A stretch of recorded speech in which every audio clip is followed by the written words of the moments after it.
Assalamu alaikum wa rahmatullahi wa barakatuhu. أعوذ بالله من الشيطان الرجيم. بسم الله الرحمن الرحيم. ربي زدني علما.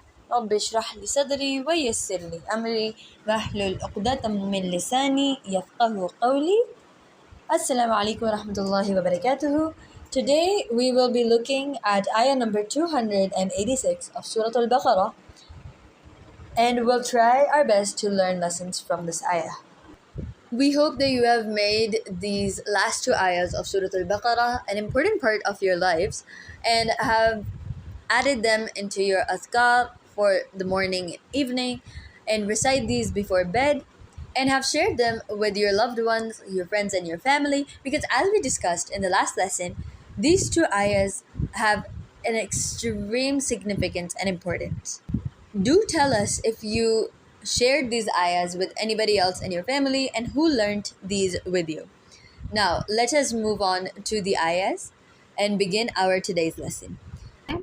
أعوذ بالله من الشيطان الرجيم بسم الله الرحمن الرحيم لا يكلف الله نفسا إلا وسعها لها ما كسبت وعليها ما اكتسبت ربنا لا تؤاخذنا إن نسينا أو أخطأنا ربنا ولا تحمل علينا إصرا كما حملته على الذين من قبلنا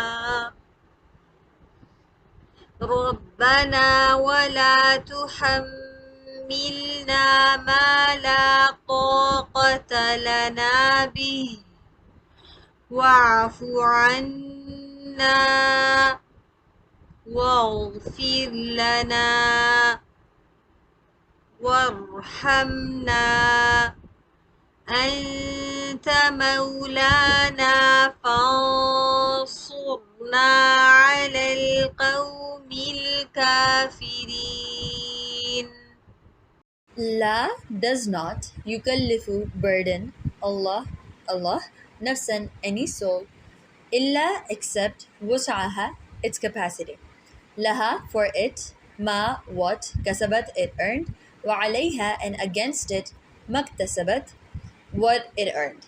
Rabbana our Lord, la do not tu'akhizna take us to task, in nasina if we forget, أو أخطأنا or we err. ربنا our Lord, ولا and do not, تحمل lay علينا upon us, إسرا a burden, كما like that, حملته you laid, على الذين upon those who, من قبلنا were before us. ربنا our Lord, ولا and do not, تحملنا lay on us, ما لا what not, طاقة strength, lana we have, bihi to bear any of it, wa'fu and pardon, anna us, waghfir lana and forgive us, warhamna and have mercy on us, anta you are, maulana our protector, fansunna so help us, alal qawmil kafirin against the people, the disbelievers. So what is Allah subhanahu wa ta'ala trying to tell us in these ayahs? لا يكلف الله نفسا إلا وسعها, that Allah does not burden any soul with anything that is beyond their capacity to bear. Meaning that nobody is given such tests, nobody has to go through such trials, and nobody is given such pain that is beyond their capacity to bear. Everything is within their capacity to tolerate. This is Allah subhanahu wa ta'ala's rule. People are only given trials which are according to their limit of tolerance, according to their patience, and according to their level of endurance and their capacity to be able to bear it. Allah subhanahu wa ta'ala never gives us any duties or responsibilities that we cannot do. that we do not have the endurance to bear. Because because near Allah subhanahu wa ta'ala, this is not the way to do things. Because لا يكلف الله نفسا إلا وسعها. So what should we do with this lesson? We should always remember whenever we go through any sort of hardship or trial or test during our lives, or any sort of sadness or grief, that no test that comes our way is so big that we cannot bear it. Allah subhanahu wa ta'ala never makes us pass through any sort of trial that we cannot bear. So in such situations, we should make the dua to Allah subhanahu wa ta'ala that, "Oh Allah, we know that you do not try us with more than we can bear, so please make it possible for us to bear these difficulties." Then after that, Allah subhanahu wa ta'ala says, "Laha ma kasabat wa alayha ma iktasabat." Whoever does any good, that good is for them, and whoever does any bad, that bad is also for them. What this means is that whenever we do a good deed, we get the reward for it. But if we ever do a bad deed, then the negative effects of that also come into our plate. If we do good, we get Jannah. And if we do bad, then we distance ourselves from Jannah. And this is the decision and the choice we ourselves make. So we must decide whether we want to go closer or farther away from Jannah. We need to give our all in trying to do good deeds, and we need to constantly strive to do more and more good. Then, رَبَّنَا لَا تُؤَاخِذْنَا إِن نَسِينَا أَوْ أَخْطَأْنَا. What are we saying here? What we're saying is that whether we do good or bad, oh Allah, if we ever make a mistake forgetfully, or if we make a mistake knowingly when we know that that is not the right thing to do, then oh Allah, please do not catch us for those mistakes, and please forgive us for those mistakes. Sometimes we can make wrong decisions or do wrong things even when we're doing a very good and noble action. And other times when we're doing bad deeds, we're already making wrong choices. So in either of those cases, we're asking Allah subhanahu wa ta'ala for His forgiveness and for Him to give us respite and not catch us for those mistakes. We immediately ask Allah subhanahu wa ta'ala for His forgiveness, and we say that, "Oh Allah, if we, out of our ignorance or out of our forgetfulness, if that's the reason we made our mistake, then oh Allah, please forgive us. And even if we made the mistake on purpose, even if we did the wrong thing knowingly, even then, oh Allah, please forgive us." And then after that, we say, رَبَّنَا وَلَا تَحْمِلْ عَلَيْنَا إِسْرًا كَمَا حَمَلْتَهُ عَلَى الَّذِينَ مِنْ قَبْلِنَا. Whenever the believers make a dua, as we see in this ayah where we start off with رَبَّنَا لَا تُؤَاخِذْنَا رَبَّنَا وَلَا تَحْمِلْ عَلَيْنَا, these are the duas of the believers. So whenever the believers make the dua, they start with Rabbana by calling Allah subhanahu wa ta'ala our Rabb, our creator, our owner.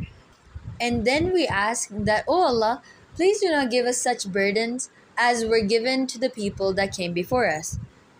Meaning that, "Oh Allah, please do not give us a situation that we cannot bear, or make us pass through a fitnah that is beyond our capability, or any sort of other situation which is difficult for us to bear."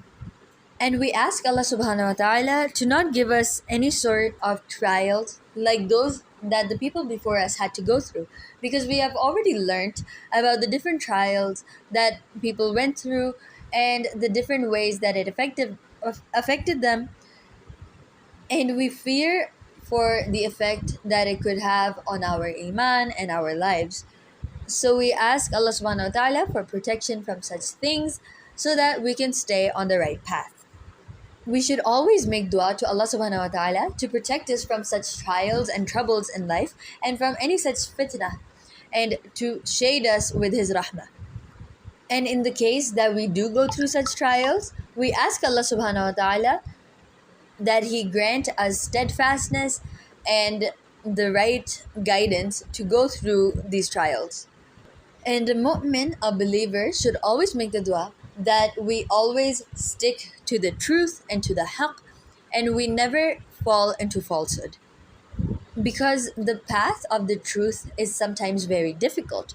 but Allah subhanahu wa ta'ala can make it easy for us to stick to it. So we make the dua to Allah subhanahu wa ta'ala to protect us from such fitnas and from such problems in life. Then moving on, Allah subhanahu wa ta'ala says in this ayah, and the believers say in their dua, رَبَّنَا بَلَا تُحَمِّلْنَا مَا لَا طَاقَةَ لَنَا بِهِ. In this ayah, in this part of the ayah, the believers ask Allah subhanahu wa ta'ala that, O Allah, please do not give us such things that we cannot bear. We also fear of such problems in our lives because we do not want to get distracted from the haqq and from the right path, and we do not want to lose the wealth of iman, which is why we ask Allah to save us from any such problems that we do not have the strength to bear. And after that, what do? We make dua, wa'fu anna. Oh Allah, please be soft with us and in dealing with us. Waghfir lana, and overlook our mistakes. Warhamna, and have mercy on us. Anta maulana, you, O Allah, are our Mawla and our protector. Fansurna ala al-qawm al-kafirin. So, O Allah, please help us against the groups of the disbelievers. Meaning that if we are faced with a situation against the kafirin, the disbelievers, and the situation seems very tough, so even then the mu'min does not leave the path of the dua or of their iman, and they strengthen their relationship with Allah, and instead of losing hope and accepting defeat, what they do is that they turn back to Allah and they ask Allah subhanahu wa ta'ala for help, and they make dua. They make their dua their strongest weapon, and they make duas for their forgiveness, for their humility, and for their submission to Allah. This is so that Allah subhanahu wa ta'ala makes the path of rightness easier for them and makes a way out of these problems for them. We hope that you learned a lot of lessons from these ayahs, and if there was any point of confusion, you can always ask us more questions and we can go over these ayahs again. We make dua to Allah subhanahu wa ta'ala that He makes it possible for us to make these ayahs a part of our daily lives and to stick with them throughout our lives. Add these to your morning and evening azkar, to your salah, alongside some other ayahs, since the minimum number of ayahs you can recite in salah is 3, and make it a part of your daily lives. Subhanakallahumma wa bihamdika.